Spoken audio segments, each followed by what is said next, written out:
presentation 1 of 5? 1 of 5. Yeah? Nervous? That's what it is. Are you nervous now, huh?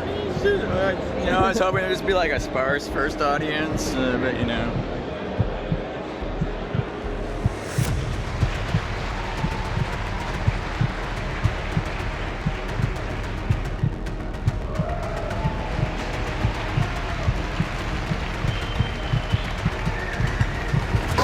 Hi guys, I'm the Hacksmith. My real name's James Hobson. I'm 29 years old. I'm a mechanical engineer, and as you saw in that video, we try and take fictional ideas from comics, movies, and video games and make real working prototypes using engineering as a way to inspire everyone into STEM fields from science, tech, engineering, and math. And we're basically trying to become almost like a real-life Stark Industries. Or if Batman's more your thing, maybe Wayne Tech Enterprises? Anyways, as of just a few months ago, we actually acquired a 1,200 square meter facility, which we're turning into the home of Hacksmith Industries, complete with 3D printers, CNC machines, and pretty much every tool you can think of.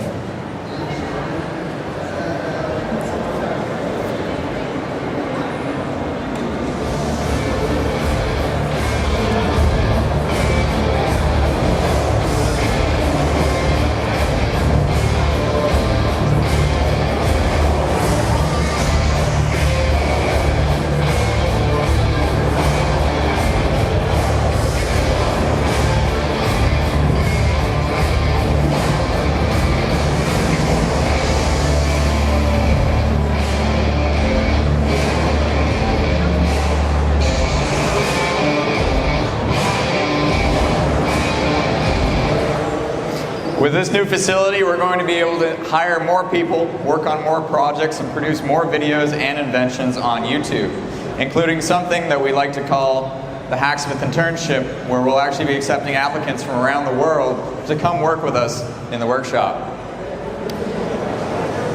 But let me rewind a little bit and tell you a bit about how I actually got here. So first, let's answer the question, what is a hacksmith anyways? So, based on the name, you can probably guess I took some inspiration from blacksmithing. And that's because back in the day, the blacksmith was your guy. He was the person you went to have things made, have things fixed. And before there were all the different fields, he was literally your guy. He was the jack of all trades, working with tools.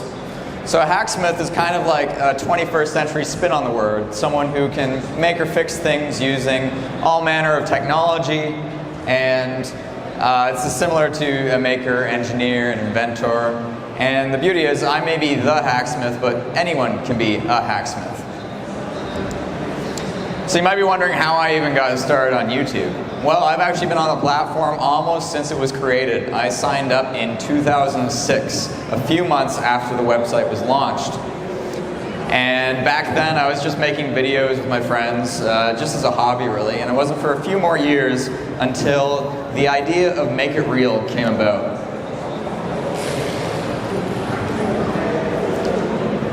So the thought was, what if those things in movies and comics that are in fiction could actually exist in the real world? And what if we can use existing technology in new ways to make it real? And that was the origin of the idea. So about 10 years ago, I had my very first Make It Real project. But before I tell you what that was, got a little Hacksmith trivia. Who do you think my favorite superhero is? Just shout it out. Or close. Wolverine. One of my favorite heroes of all time is Wolverine. He's Canadian. He's awesome. So my first Make It Real project, I was actually working at a machine shop as a part-time job, and I thought, can I make Wolverine claws? So I asked my boss, and I came in on the weekends to make these claws for Halloween 10 years ago. And it really wasn't that hard to do. I drew up some CAD, I made some cardboard templates, then I had them water jet cut, machined, welded, and bam, so Wolverine claws. Not too hard to do. But really, that's still kind of just a prop. That's not really Make It Real.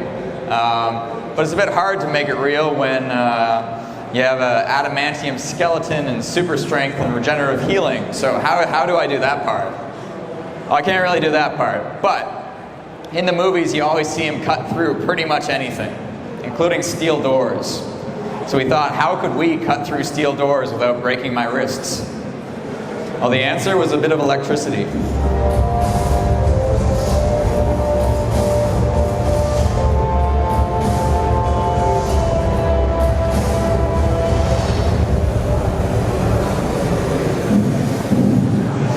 Might not be a steel door, that was in fact just aluminum foil, but it was still pretty cool. And the way we did that was actually by running a large amount of current, electricity, through the claws at a low enough voltage that it wouldn't hurt me. But it was pretty cool. So it wasn't actually until a few years after that that I had my first kind of viral YouTube project that kind of solidified the idea that maybe I could do this. Anyone remember the movie Elysium with Matt Damon? I really liked that movie because what I saw in that movie was a fairly realistic exoskeleton.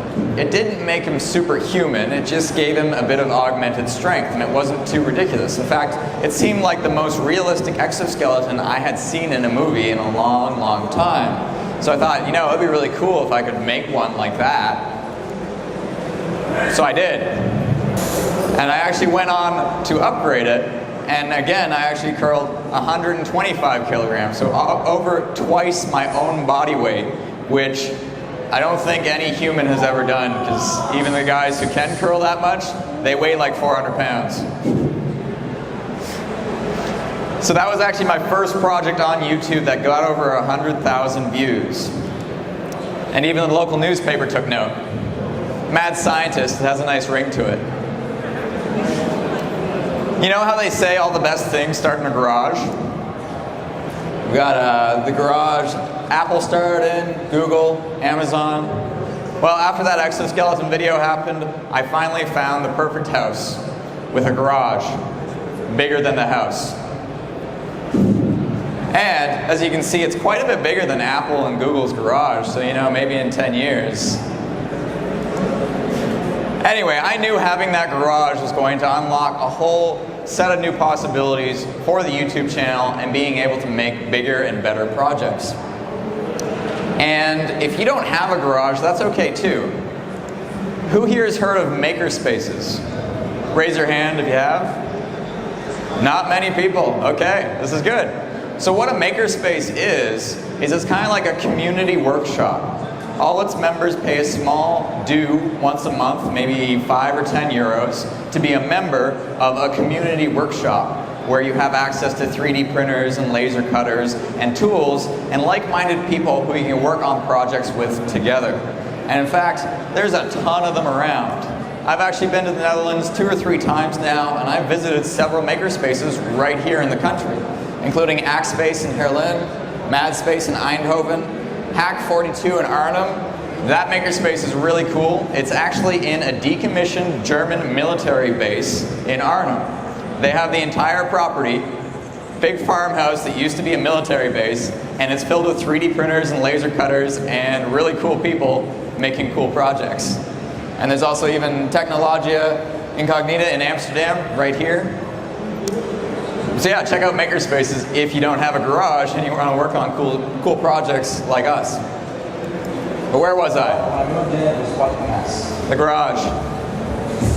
This is actually what the garage looked like when I bought the place. It was a bit of a mess. But despite that, I saw the potential. And I actually ended up quitting my full-time engineering job to pursue YouTube full-time after I got this garage. And at the time, I only had about 70,000 subscribers. I was making maybe $100 a month. So it wasn't enough to live off by any means. But I saw the potential, and I wanted to give it my all. I withdrew what retirement savings I had, and I had about 3 or 4 months to really make YouTube work. And luckily, it did. Because we had our very first super viral Make It Real project. And that was our Captain America electromagnet shield.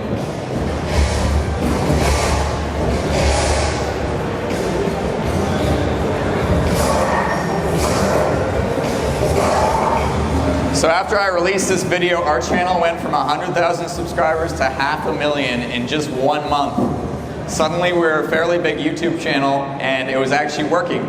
So we were able to keep going, and since then we've been pretty well doubling year over year in views, subscribers, and even employees.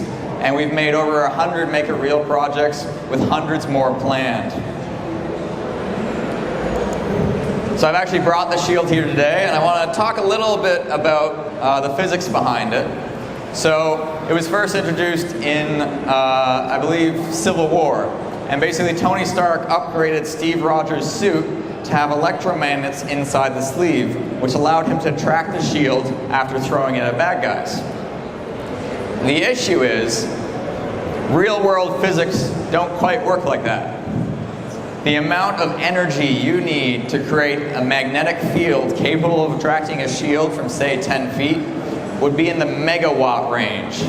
That's how much a nuclear power plant produces. Not to mention that, you basically create an EMP pulse, which would probably take out this entire building, every piece of electronics here. So we can't do that, unfortunately. So instead, I did the most powerful electromagnets I could get my hands on and power. And those two electromagnets will actually produce over about 400 kilograms of lifting force. The issue is, that's when it's connected. If you go to an inch, you're probably down to 100 kilograms. 4 inches, almost nothing. So, in order to actually attract the shield, someone does have to throw it at me, which means I need a volunteer. Up stage, cheer for Ian.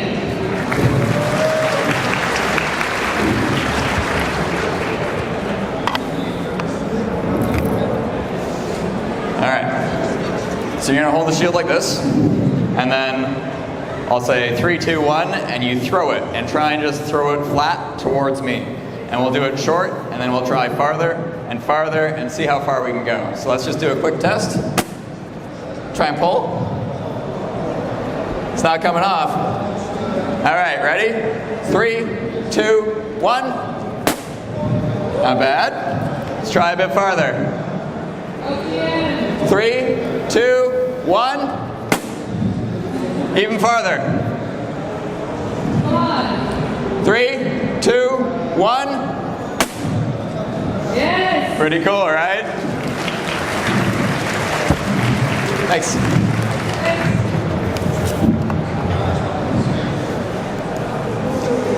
So the next Make It Real project that I brought with me to Brightday is Thor's hammer. Now I really like Thor's hammer because it has a whole bunch of different abilities. So for the first ability we tried to conquer, we wanted to see if we could have the hammer discharge electricity to make a really big spark, or almost shoot a little bit of lightning. So we put a 400 volt capacitor inside and a plug so you can charge it out of the wall outlet. Now we haven't tried touching human flesh, but I guarantee it would hurt quite a bit. After that, we tried making a heavy Thor hammer, so we actually melted down lead to fill one of these hammers, and it actually weighed 33 kilograms, which also means it's quite destructive.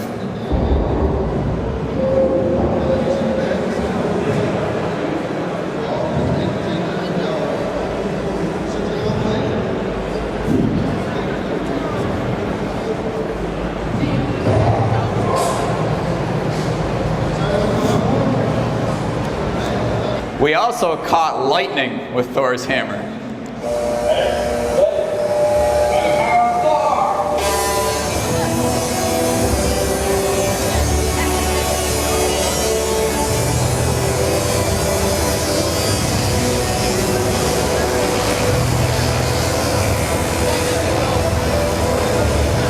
Dude, that's freaking awesome. I feel like I'm probably the only person who's ever actually called real lightning to the owner. This is sweet. Pretty quick. Alright, so I also brought a McNamara machine. Okay. Is there any way that I could throw lightning from the hammer through the shield? Yeah, we're just gonna get you on a big insulated platform, we'll arc you, and then you just throw it right at the shield. Awesome, let's do it. Alright? Your power is impressive for a mortal. Stand down now before anyone is hurt. You may yet walk away from it. Is this death?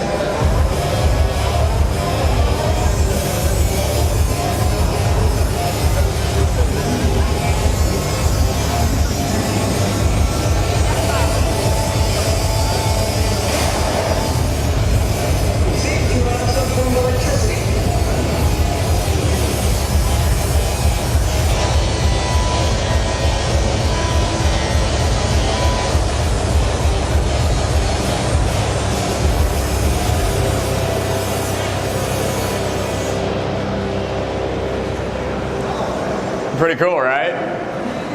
So you might be wondering, A, how did I get lightning? And B, how did I not die?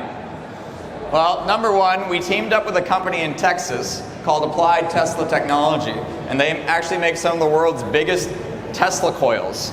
They do it for rock concerts and other big live demonstrations. So that's how we caught the lightning, and it's a couple million volts. Peak power output during a lightning bolt is a few megawatts. Again, it's an insane amount of electricity, and it would most certainly fry you if you got in the way. But when I was catching that lightning, I was actually catching it with my hand, passing it into the hammer, and then throwing it to the shield. How I was able to do that without hurting myself was because I'm actually wearing a chainmail suit, a Faraday cage. So electricity, once you know how it works, is actually pretty simple. It just wants to get to the ground. So if you can provide it with the path of least resistance to go to the ground, you're safe. So how a Faraday suit works is the chainmail suit is very highly conductive, which means the lightning wants to travel over your body into the ground instead of through your body. That being said, it's still a lot of power going through that suit. So if you're catching the lightning on one finger, that finger is actually getting quite hot because that metal is heating up. And it was quite the experience being inside that suit, standing on an insulated platform, being blasted by lightning. So finally, we have Thor's, my favorite ability of the hammer, which is you have to be worthy in order to wield it.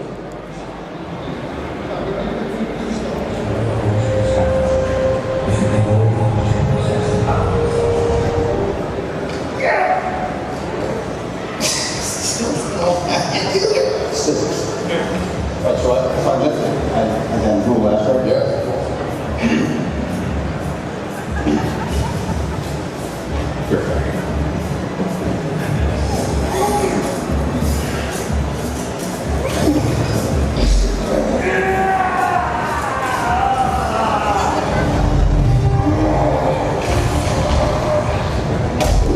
I've sent the one. You're not worthy. So how do we recreate that so only I can lift the hammer? Well, the answer was again with electromagnets. We found the largest electromagnet that we could fit in the hammer, put a battery in there, and a trick. And unless you are worthy, you're not going to be able to get that off of a steel plate. So we invited a whole bunch of people to try, including my one YouTuber friend, Juji Mufu, who is, he's pretty strong.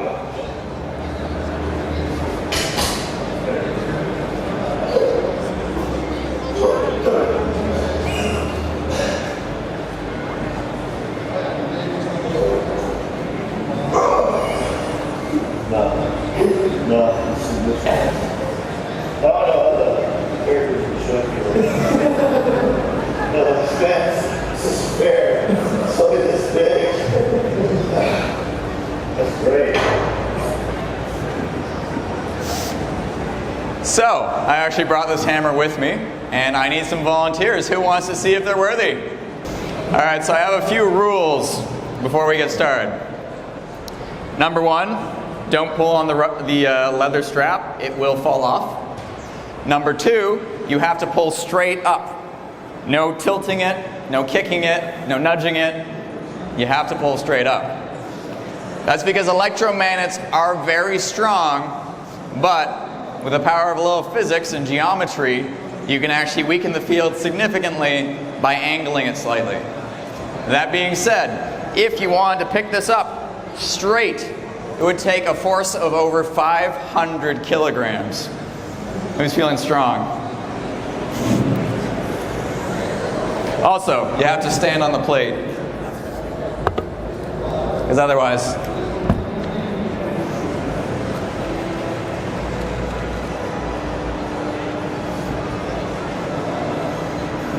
good try. Let's get some encouragement.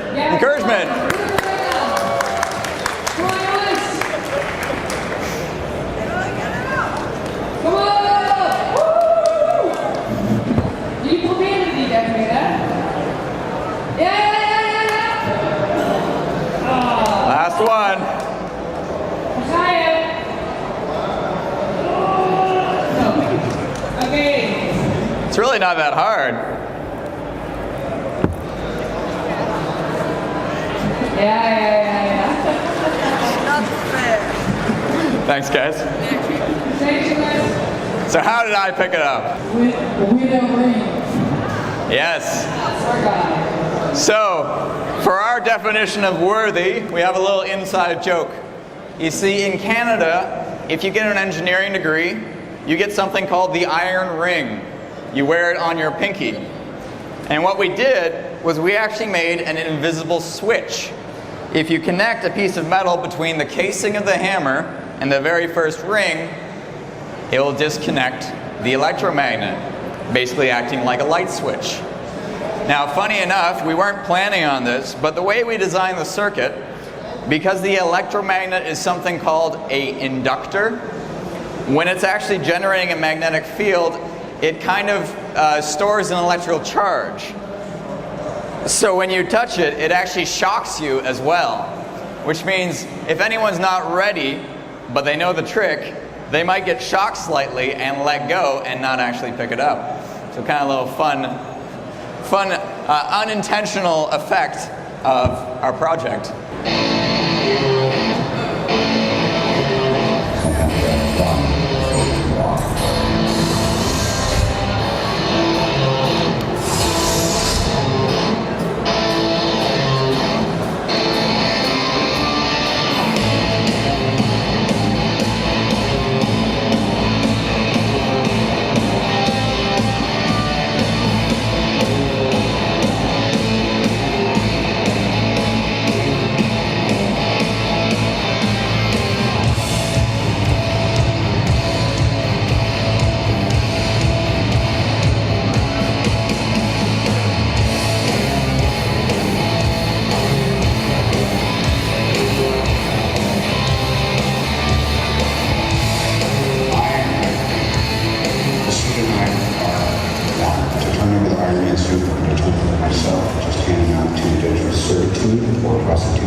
So obviously, if you ask any engineer what their favorite project is, you're probably going to hear an Iron Man suit.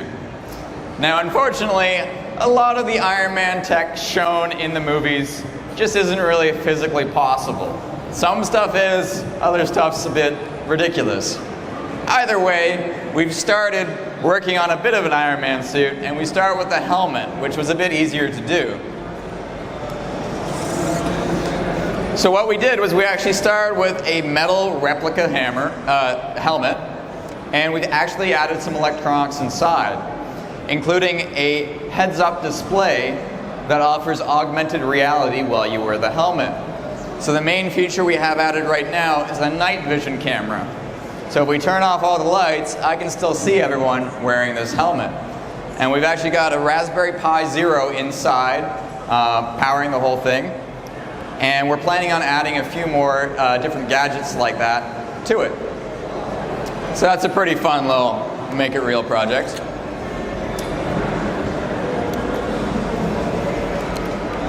Now, who here is excited for Star Wars? The new movie's coming out next month, the last movie, for now, I guess. And I think I speak for everyone when I say lightsabers are probably one of the most wanted piece of tech from any movie ever, right? Who doesn't want to have a lightsaber?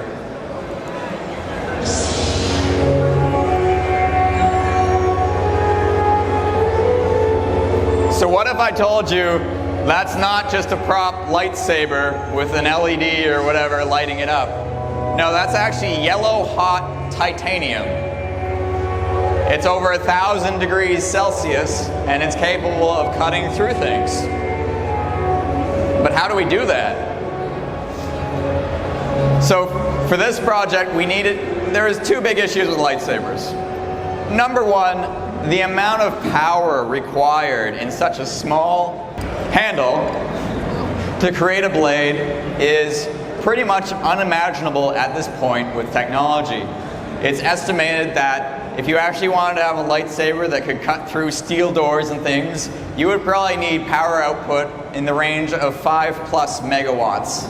Again, that is like a nuclear power plant giving all the power to one thing. So good luck with that. What we did was we actually looked back into Star Wars lore. And it turns out before lightsabers were small and compact like this, they were actually called proto-sabers. And they actually had a power cord running to a battery backpack that the Jedis wore. So we figured, oh, well, we can at least get closer to that kind of power output.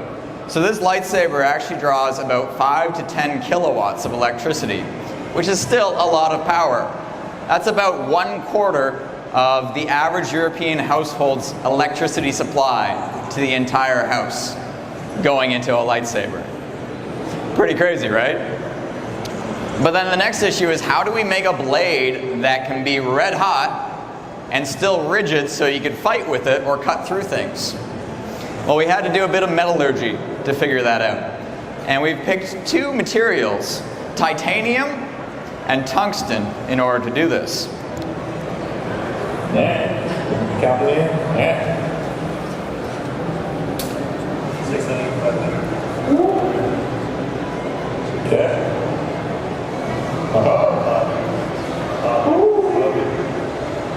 Oh yeah. Oh, that's beautiful. Look at that. Love it. You can feel it. Yeah, this is warm. Can you brighter? That's perfect. So once it gets hot enough, it quite literally glows. How does it work? Well, basically, we have a tube of titanium over top of an insulator and a core of tungsten. So tungsten's a really cool metal. It has one of the highest densities of any metal on the planet, and it also has one of the highest melting points. In fact, it would take over 3,000 Celsius to melt tungsten. And basically, you'd have to put it into the surface of the sun to melt it into a liquid. Titanium, on the other hand, has lots of great properties, but it does melt a lot sooner than tungsten.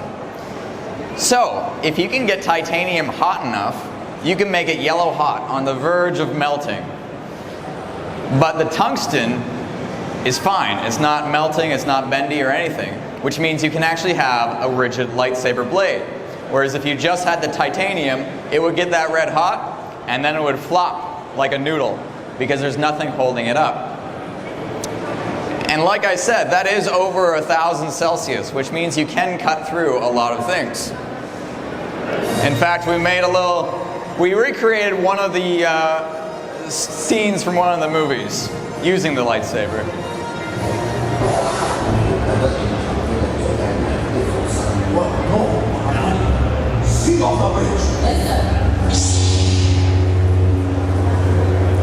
So we made our own blast shield door to cut through.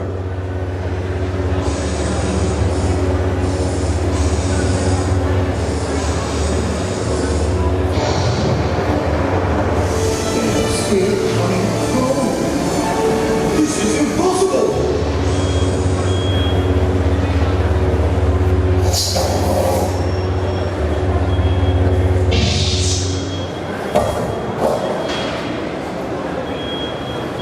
Hey, second. This looks lost.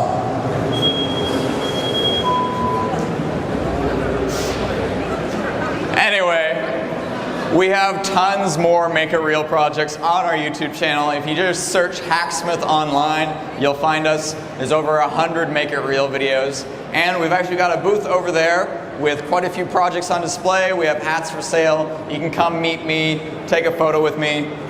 But I think we have time for a few questions. How old are you? Oh, interesting question. I'm 29. Yeah. With the Ironman project, you said you wanted to do something with AR and moving. And what do you imagine when you say that? Basically, as we continue to upgrade the helmet, I'm hoping to have it almost more like a VR headset. Super high resolution, and then again, cameras, so you can basically augment everything around you. Be able to like identify people, who they are, have their name, all kinds of stuff like that. I think there's a whole bunch of possibility for making something really cool like that. And since VR helmets already exist, it's just a matter of putting it into the new form factor of an Iron Man helmet and building it from there. What's your next project you're working on? We have tons of projects in the pipeline. The next video coming out this week is a rather silly one. It's the rocket bat from Fallout. So it's a baseball bat powered by model rocket engines. And you can imagine how well that will go. How's the alien power loader going? So because we just got the new facility, we've been spending a lot of time setting up the new shop, doing renovations, and hopefully preparing ourselves to be able to produce more content. So unfortunately the power loader has taken a bit of the back burner for a bit, but it will be coming back. We actually have the second arm fabricated. We just need to assemble it. And then from there, we just need to make the upper body, mount it onto some tank treads, and we'll be lifting and crushing cars in no time. How much employees do you have? We currently have 8 full-time employees, a few part-time employees, and we actually have 3 high school students doing internships from local high schools. And like I was saying earlier, we are planning on creating an actual international internship program and possibly some kind of Hacksmith Academy kind of thing. Are you going to build a helmet for For? Titanfall? Oh, Titanfall. We did actually make a jetpack booster from Titanfall, and this is actually, I'll show you the clip.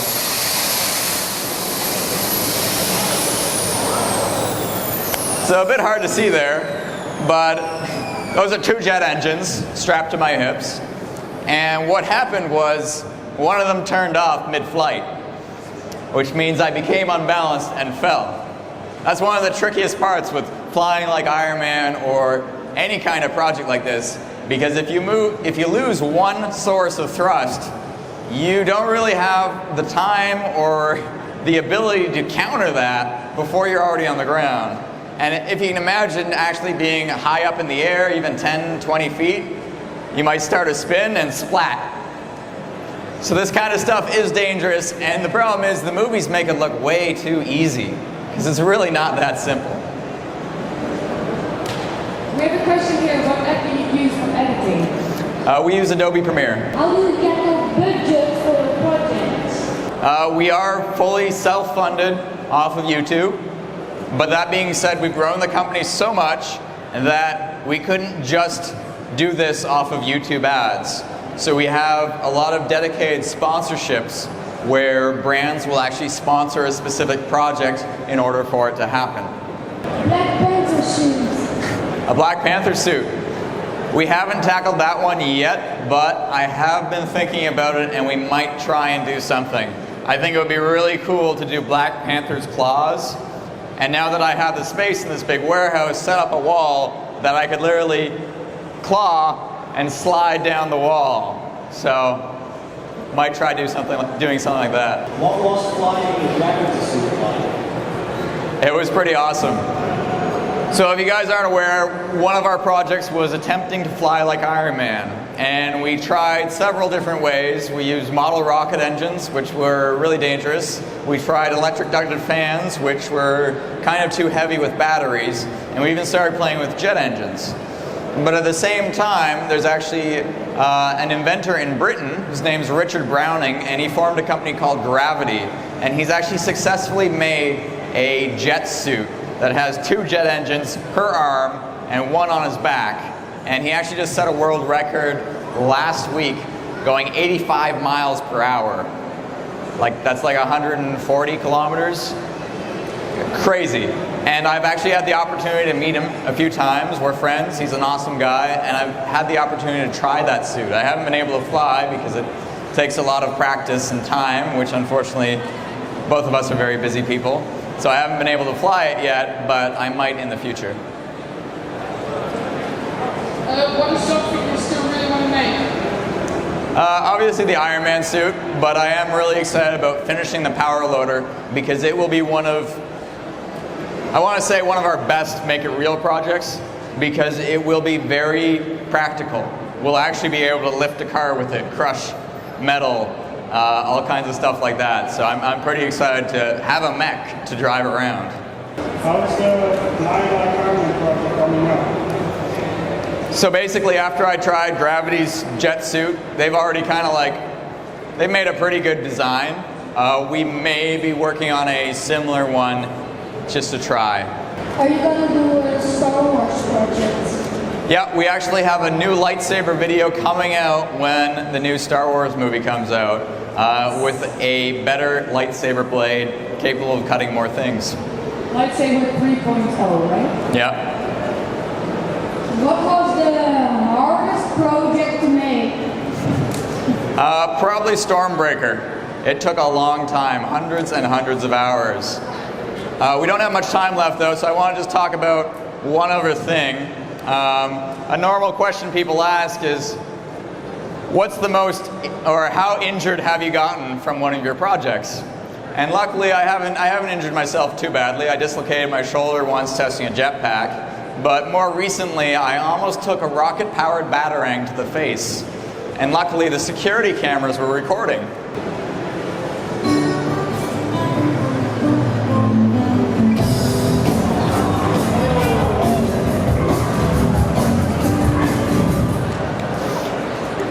So that just goes to show, always wear safety glasses if you are doing anything with any tool. The reason I wasn't, I guess I don't really have an excuse. But basically, we built that, the rocket-powered batarang out of titanium, and we went to test it for the first time outside in a field. And we threw it, and nothing happened. So we picked it up, and we noticed, oh, one of the wires broke. So we took it back to the garage, I soldered the connection back together, and I started looking at all the other connections, making sure nothing else was broken. And then I noticed that the main power switch looked a bit mangled. I was like, huh. I should just turn that on to see if the lights turn on. All while forgetting to hold the dead man switch, which stops the rockets from going off. And it literally took off from my hand and flew out of my hand. And I burned my nose a little bit, but other than that, I was pretty unscathed. But it could have been a lot worse. So always wear safety glasses. What's your motivation for making stuff? So as an engineer, I love to make things. Even if I didn't have this YouTube channel, I would probably still be trying to make these projects at home because I love superhero movies and comic books and video games, and whenever I see a cool piece of tech, I want to try and make it myself. So that's where the passion comes from. What is your own personal favorite creation you made? Well, one of my favorite projects is definitely the Captain America shield.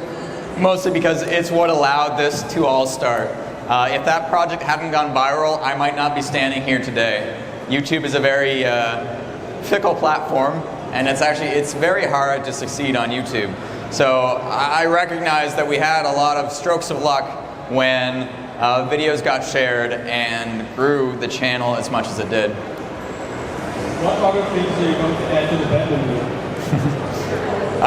As far as the Batmobile goes, we were working on a small Batmobile out of a Baja, but unfortunately that project wasn't too popular, so we actually stopped working on it. And that is an issue with some of our projects. If the videos don't get views, it means we can't really work on them. So we are a bit limited in what we can do because we have to make sure the audience is happy. There were lots of people who still liked that project, but unfortunately it wasn't enough. That being said, the Batmobile is definitely something that I'd love to make someday if I had unlimited funding, because to do it right, you'd have to spend a lot of money. And I gotta say, if anyone's seen the new Tesla Cybertruck, I think that looks like a perfect base for a Batmobile. What music do you like? What kind of music do I like? I have a pretty varied taste in music. I listen to everything from old school rock and roll to new popular music. I don't really have a specific genre that I listen to. I listen to a bit of everything. Is there something new still in place that Yeah, so there are still quite a few projects out there that would just be prohibitively expensive to do. Example, the Batmobile, the power loader's adding up quite a bit already, and flying like Iron Man, the other big issue with that project was it was very expensive. So hopefully as the company continues to grow, we're going to be able to take on these bigger projects that you really couldn't justify for any other reason than making a video on YouTube, which is something I'm really proud of, because whatever job lets you prototype $1,000 pieces of tech that you have no plan on selling in any way. It's just, YouTube has created quite the niche that has allowed us to do these kinds of things, where if this platform wasn't there, we'd have a hard time, because as cool as Electromagnet Shield is, or Thor Hammer, it's not something you can really sell at a store. Which project are you most proud of? From an engineering standpoint, definitely the Aliens power loader. Again, it's way more complicated than most of the things we've done. And it's a very cool one because the idea's been out there for 40 years. That's how long ago Aliens 2 came out. And no one has made one. And for good reason, it's really expensive. But that doesn't mean it's not possible. Using hydraulics, we can get the strength shown in the movie. So I think it's really cool that that's something we can actually make in real life. Hi, why have you been yourself in 20 years? Do you still see yourself engineering? Or do you want to teach or anything else? Engineering is definitely my passion. Obviously, even now, with the growth of my business, I've had to step back from engineering a little bit in order to run the business, make sure we make enough money to be able to fund these projects.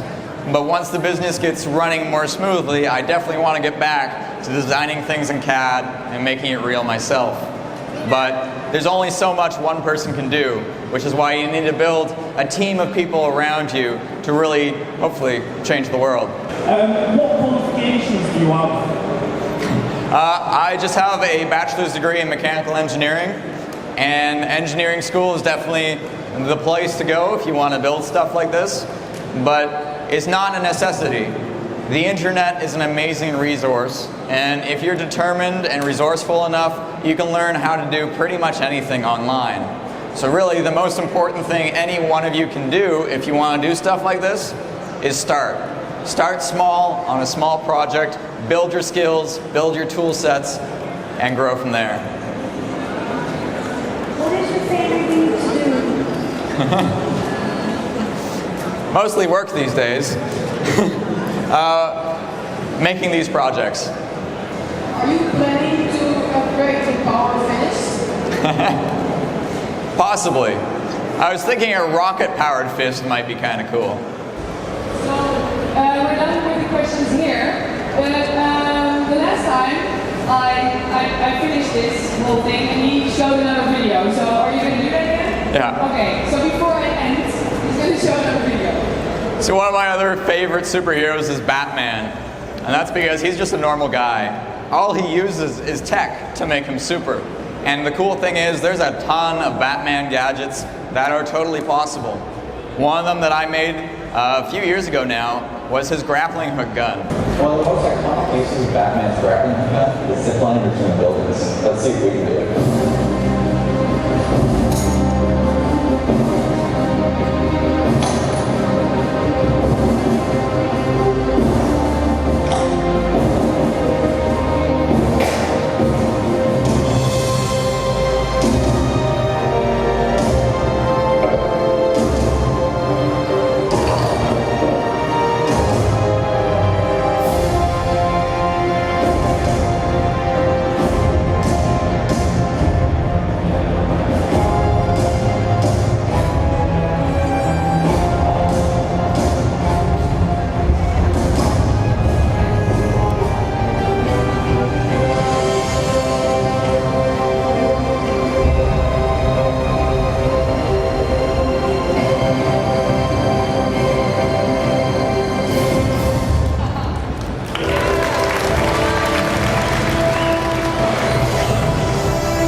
Yeah. That's the last one for today. Thank Yep. you for today.